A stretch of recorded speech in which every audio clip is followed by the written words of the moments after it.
एक बार आप mid cap 100 को देखिए और मिड कैप 100 के गेनर्स को देखिए। अब ऐसा लग रहा है, मैं एक सेकंड के लिए सच में कंफ्यूज हो गया, मुझे लगा मैं निफ्टी बैंक पढ़ रहा हूँ। मैंने रियलाइज कि नहीं, ये शेयर्स तो नहीं है उसमें। अब देखिए, Canara bank, union bank of India, IDBI bank, south Indian bank, Punjab national bank, RBL bank, Karur Vysya bank, मतलब आप टॉप 20 की सूची देखिए, उसमें आधे से ज़्यादा स्टॉक ये मिड कैप बैंकिंग के हैं। समित, आपने को ट्रेड किया क्या इसमें? जी हाँ, definitely. In fact last couple of week से पूरे PSU बैंकिंग स्पेस पे हम बुलिश रहे हैं। PNB उसमें से प्रेफर्ड पिक था, उसके बाद कैन बैंक, यूनियन बैंक और OBC। बट अभी भी ये लेवल पे भी हमें बैंक ऑफ बड़ौदा और PNB काफ़ी एनकरेजिंग लग रहा है। हालांकि इनमें अच्छी खासी मूव आई है, बट हमें अभी भी लग रहा है कि ये स्टॉक्स में पोटेंशियल है। PNB की अगर बात करें तो 176 हमारा फर्स्ट टारगेट होगा और उसके बाद 182। यहाँ पे हमें नहीं लगता अभी कोई मेजर डिप्स आएंगे, क्योंकि काफ़ी एक कंसोलिडेशन के बाद ये पूरे स्टॉक्स अच्छा खासा ट्रेंड दिखा रहे हैं, वॉल्यूम एक्टिविटी अच्छी है। तो PNB में हम यहाँ पे भी बाय करने की सलाह देंगे with stop loss somewhere around 164। First target 176 होगा और सेकंड 182 का होगा। ब्रिजेश, दो शेयर देखिए, एक तो फोर्टिस पहले 200 तोड़ नहीं रहा था, अब 200 के ऊपर रुक नहीं रहा है। ये 219, 220 तो हो चुका है, यानी कि 200 तोड़ने के बाद भी 10% का रिटर्न तो दे चुका है। ये आज F&O में भी शामिल हो गया है। एक तो फोर्टिस पे आपकी राय चाहिए, अभी और कितना चल सकता है? और एक कई दिनों से रुका हुआ शेयर, वो है वेदांता। केन इंडिया के मर्जर के बाद आज पहली बार इसने 4% का मूव दिखाया। इसको अभी रखना चाहिए? अब तो वेदांता की USP भी इसके अंदर ऐड होने होगी है। देखिए, फोर्टिस के बारे में बात करें तो एज अ डिस्क्लोजर ये मेरे पर्सनल पोर्टफोलियो में भी है। No doubt from 185 level to 205 210 एक वन वे स्विंग था। उसके बाद में 200 और 205 पे इसने बहुत अच्छे ढंग से विद वॉल्यूम के समय कंसोलिडेशन किया है। और मौजूदा स्तर को देखते हुए 218 220 अगर किसी को पोजीशन बनानी है तो ये लेवल पे भी आप बना सकते हैं with keeping a strict stop loss of 203 204 odd level. किसी का एक हफ्ते या डेढ़ हफ्ते का व्यू लेके चलना चाहेंगे तो आपको 235 240 के लेवल देखने को मिल जाएंगे। अगर किसी का व्यू 1 महीने से 2 महीने का है तो it has a potential of touching 270 odd level. रही बात वेदांता की करूं तो 225 पे अच्छा एक्यूमुलेशन देखने को मिला है, वहां से इसमें अच्छा एक पुल बैक रैली देखने को मिल रही है। मौजूदा स्तर पे भी अगर किसी को बाइंग करनी है तो डेफिनेटली ये लेवल पे आप बाइंग कर सकते हैं। Your stop loss level would be 238. It has a potential of going all the way to 250 to 250 odd level in 2 or 3 trading session. अगर किसी का व्यू 7 to 10 trading session का है, then it has a potential of going all the way to 265 to 70 odd level. एक बार NSE के cash gainers को देख लेते हैं। एक तो TTML तो है ही, जो कि अच्छा चल रहा है। आज एमटेक ग्रुप के भी सब स्टॉक्स में अच्छी तेजी है। एक काउंटर है IFCI, इस पर काफ़ी अच्छा मूव है apart from the banking stocks that you will see इस लिस्ट में। अब आप दिखेंगे आपको, क्योंकि अच्छी वॉल्यूम्स के साथ ये सारे ही छोटे बैंक्स चल रहे हैं इस समय, तो इस पर अच्छा मूव है। और एक काउंटर है महिंद्रा CIE, इस पर अच्छा मूव है। महिंद्रा CIE करीब 8% ऊपर इस समय ट्रेड कर रहा है। ब्रिजेश, ये IFCI और महिंद्रा CIE, इन पर आपका टेक्निकल व्यू क्या है? मैं पूछा था तो मैंने यही कहा था कि अगर किसी का व्यू 2 से 3 महीने के लिहाज से अगर आप बाइंग करने के इच्छुक है तो डेफिनेटली ये लेवल पे आप बाइंग कर सकते हैं। Your target would be somewhere around 40 to 44 odd level. Immediate basis पे अगर किसी को ट्रेडिंग करनी है कि 2 से 3 ट्रेडिंग सेशन के लिहाज से अगर किसी को बाइंग करनी है तो ये लेवल पे भी आपकी बाइंग हो सकती है with keeping a strict stop loss of 29.5। 34 35 के ऑड लेवल एक बार अचीव हो, मुझे लगता है 2 से 3 ट्रेडिंग सेशन में अचीव हो जाएंगे। और अगर 7 to 10 ट्रेडिंग सेशन की अगर हम बात करें तो 38 तक के भी लेवल चार्ट के अनुसार देखने को मिल रहे हैं। रही बात महिंद्रा CIE ऑटोमोटिव की अगर हम बात करें तो थोड़ा सा एक pull back, not pull back, I would say एक गैप अप ओपनिंग हुई थी और उसके बाद में फिर ये अपवर्ड ट्रेंड में चलना स्टार्ट हुआ है। बट आई प्रेफर दैट कि थोड़ा सा एक 240 238 के आसपास में मिलता है तो आपका रिस्क रिवॉर्ड रेशियो आपका फेवर में रहेगा। स्टॉप लॉस आपका 225 का रहेगा और टारगेट लगभग 270 का रहेगा।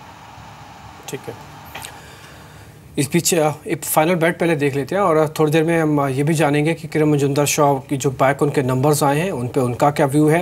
लेकिन एक दो शेयर देखना इस बीच और बेहद ज़रूरी है। एक तो अब जो शेयर देखेंगे उसमें कुछ इंफ्रा की कंपनीज भी अच्छा चल रही हैं। आप मधुकोन प्रोजेक्ट इंजीनियरिंग को देख सकते हैं। इसके अलावा BL कश्यप, ये कुछ एक छोटे शेयर्स में आपको बता रहा हूँ। छोटी सीमेंट कंपनी में एक प्रिज्म सीमेंट को देखिए, ये करीब 4% ऊपर है, और पीएनसी इंफ्रा को आप देख सकते हैं करीब 4% ऊपर है। आनंद, एक चीज़ मैं आपसे जानना चाहती हूँ, जो छोटी इंफ्रा कंपनीज है ना, ऐसा नहीं कि उनको हम देख नहीं रहे, पिछले 1 महीने से ना इनमें अच्छी वैल्यूएशन, अच्छा जजमेंट ले रहे हैं, अच्छी चल भी रही हैं कॉल्स। अब सरकार का इंफ्रा पे फोकस तो है ही ना, भले ठीक है तेज़ मंदा जो भी है, लेकिन इंफ्रा पे फोकस तो है। इन कंपनीज को एक बार रख सकते हैं क्या पोर्टफोलियो में? अभी आपको अगर बाजार में डर लग रहा है तो ये डर वाले पायदान में नीचे है क्या, या सबसे ऊपर है? नहीं, देखिए, जहाँ तक ग्रोथ का सवाल है, जैसे मैंने पहले भी कहा था कि 2 तरह के फोकस गवर्नमेंट का इस वक्त नज़र आ रहा है। एक तो जो कंपनियों के पैसे फंसे हुए हैं और आर्बिट्रेशन के फेवर में गया है, वो पैसा आने की संभावना है और कुछ हद तक आना भी शुरू हो गया है। इससे ज़रूर फ़ायदा होगा कंपनियों को कि उनका कैश फ्लो जो अटका हुआ था वो साथ में आना शुरू हो जाएगा। दूसरा बात, जहाँ तक ऑर्डर बुक का सवाल है, क्लियरली रोड में ऑर्डर्स आ रहे हैं, और बाकी जो इंफ्रा सेक्टर है उसमें भी आपको धीरे धीरे शायद ऑर्डर्स आना शुरू हो जाएंगे, स्पेशली रेलवेज़। हालांकि रेलवेज़ में इंडियन कंपनीज़ को ज़्यादा फ़ायदा नहीं होता है, लेकिन जो सबसे ज़्यादा प्रभाव जहाँ पे पड़ेगा वो रोड कंस्ट्रक्शन में पड़ेगा। तो रोड की कंपनियों में जो प्योर कंस्ट्रक्शन है वहाँ पर डेफिनेटली ऑर्डर बुक काफ़ी अच्छी है और वहाँ पर आप निवेश कर सकते हैं। एक चीज़ आपको ध्यान रखना पड़ेगा कि आरओई इन सब कंपनियों की बहुत कम रहती है। हालांकि इस बार शायद उम्मीद ये है कि क्योंकि ऑर्डर्स ज़्यादा हैं और एग्जीक्यूशन करने वाले लोग कम हैं, तो शायद आरओई यहाँ से बढ़ना शुरू हो जाए। तो डेफिनेटली ग्रोथ के हिसाब से इंफ्रास्ट्रक्चर कंपनीज में डेफिनेटली एटलीस्ट सरप्राइज नेगेटिव नहीं होना चाहिए ग्रोथ के हिसाब से। ठीक है, इस बीच कुछ एक और शेयर्स देखें जहाँ पे एक अच्छा मूव देखने को मिल रहा है। मैं गिरावट वाले शेयर भी दिखा देता हूँ, ऐसा नहीं कि सब कुछ मीठा ही खाएं, थोड़ा ये भी टेस्ट कर ले। इसमें आईटीसी आज टूट रहा है, बीपीसीएल आईओसी के अंदर नुकसान है, अंबुजा सीमेंट के अंदर नुकसान है करीब 1.5% का, और एचडीएफसी के अंदर भी नुकसान है। राजेश, एक बार आईटीसी पे आपकी रिकमेंडेशन चाहिए। एफएमसीजी चलना चाहिए था, अभी थोड़ा रुक गया है, ये चल नहीं रहा है। आईटीसी लीडरशिप ले रहा था, आज टूट गया। ये ब्रिजर ही है ना, ज़्यादा चिंता की बात तो नहीं है ना, एंट्री ले सकते हैं ना अभी भी? जी बिल्कुल ले सकते हैं। अगर आपका लंबी अवधि का नज़रिया है तो मैं समझता हूँ कि आईटीसी एक ऐसा स्टॉक है जो आपके पोर्टफोलियो में मस्ट होल्ड कहा जा सकता है, क्योंकि न केवल एफएमसीजी बल्कि अगर आप देखें तो उनके दूसरे बिजनेस भी जो हैं वो बहुत अच्छा चल रहे हैं। थोड़ी बहुत चिंताएं सिगरेट को लेकर के थी, बट वहाँ भी पिछली तिमाही में हमने देखा है कि वॉल्यूम में बढ़त आई है। तो अगर वॉल्यूम में वहाँ बढ़त आती है और इस बार के तिमाही के नतीजों में भी अगर कंटिन्यू रहती है तो मुझे लगता है कि अच्छा अपसाइड हो सकता है। लंबी अवधि के लिए बिल्कुल बाय रहेगा। खैर कल हमने आईटीसी में देखा भी था, कुछ हद तक अनवाइंडिंग देखने को मिल भी रही थी। आज की फाइनल बेट क्या है ये देख लेते हैं।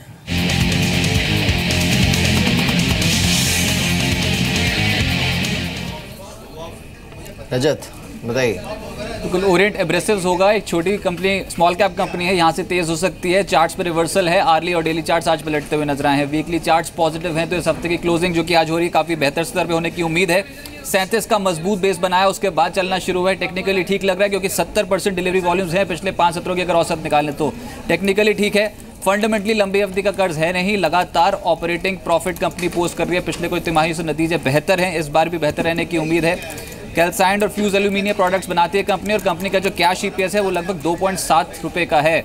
मल्टीपल ट्रिगर्स हैं, तेज़ी हो सकती है स्टॉक में, और वैसे भी जो छोटी कंपनियां हैं जहां पर अभी तक बड़ी तेज़ी नहीं बनी है बाजार के इस मूव पे, उनको चेज़ किया जाएगा।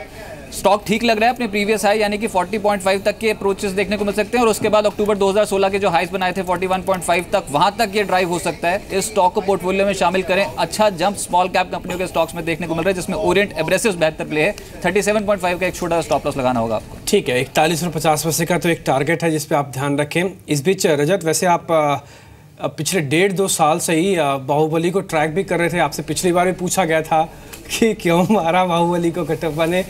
अच्छा, अब आपको मिल गया आंसर क्या? आप कह रहे थे मेरे को थोड़ी देर पहले। मैं सुनना भी नहीं चाहता, मैं उसमें ये सोच रहा था कि जिन्होंने ये कटप्पा का रोल प्ले किया है ना, वो इस दिन में तो अपने आप को माफ़ कर नहीं पाएंगे, क्योंकि पूरी जनता, देश विदेश की जनता एक ही सवाल पूछती है, तो एटलीस्ट वो तो इस दिन में अपने आप को कोई माफ़ नहीं कर पाएंगे। लेकिन अभी तक जवाब मिला नहीं है, मैं सुनना भी नहीं चाहता कि क्यों मारा, पहले देख लूँ इस पर बच्चे। चलिए, खैर अब तो जवाब तो मिल ही जाएगा, आप भी ढूंढ लीजिएगा, जवाब अच्छा है। खैर देखते हैं मार्केट को एक बार एडवांस डिक्लाइन देख लेते हैं। देखिए, जो बढ़ने वाले, आज ना बड़ा इवनली प्लेस्ड रहा है मार्केट, लेकिन अच्छी चीज़ ये है, and Samit you can add to this, कल की क्लोजिंग के बाद ये ज़रूरी था कि आज मार्केट 9300 के ऊपर बंद हो। हालांकि ये एक साइकोलॉजिकल लेवल ही है, ऐसा तो है नहीं कि इसके नीचे ख़त्म हो जाता है मार्केट, लेकिन अभी तक तो ऐसा लग रहा है कि इसके ऊपर बंद हो जाएगा। अब अगले हफ्ते के लिए क्या रेंज आप देख रहे हैं, बिकॉज ट्रंकेटेड है हफ्ता?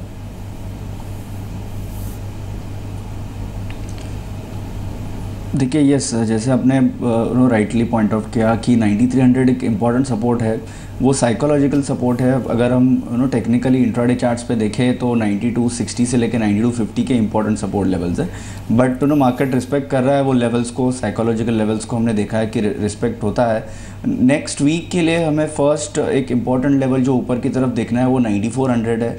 ये एक प्राइस एक्सटेंशन रेशियो है निफ्टी का प्रीवियस मूव का, तो वो एक इम्पॉर्टेंट हर्डल होगा। बट अगर डायरेक्शनल आप व्यू पकड़ते हो तो हमारा मानना है कि ये जो तेज़ी है स्लोली स्टेडीली कंटिन्यू रहेगी और ग्रेजुअली निफ्टी 9550 9600 के लेवल्स टेस्ट कर सकता है। सो डिप में बाइंग की सलाह होगी, और अभी आप अगर इमीडिएट सपोर्ट कोई मानते हो तो 9300 के बाद 9240 का हम एक इम्पॉर्टेंट सपोर्ट लेवल देख रहे हैं। ठीक है।